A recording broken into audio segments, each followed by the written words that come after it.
Hello， 大家好，我係中原地產嘅 Helen， 今日咧就帶大家嚟了解一下關於呢個屯門兆康苑呢個屋苑嘅。咁兆康苑咧就係居屋嚟嘅，不過多數都係已經補咗地價嗰啲先至放出嚟。咁佢本身咧就黐住兆康站啦，咁我哋去到兆康站上車，講緊都係可能2-3分鐘就可以上到車噶啦。今日帶大家去了解下先。兆康苑位於屯門兆康站附近，屬於屯門最大型嘅居屋屋苑，伙數有4676伙，喺1982年開始入伙，步行1分鐘就可以到達屯門兆康西鐵站。屋苑總數有20座，亦有自己嘅商場以及停車場。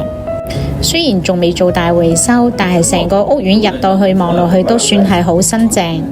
由於交通方便，間隔又實用，入場費平，所以吸引咗好多後生仔過嚟呢度上車，或者亦都吸引好多外區嘅投資客過嚟呢度買嚟收租㗎。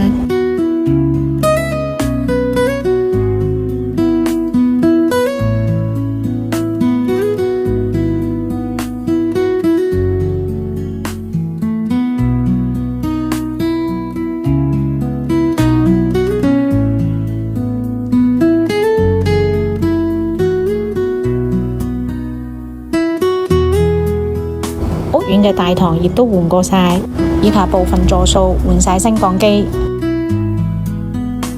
樓下有2層嘅商場，雖然係舊啲，但係呢生活配套都算係好齊全。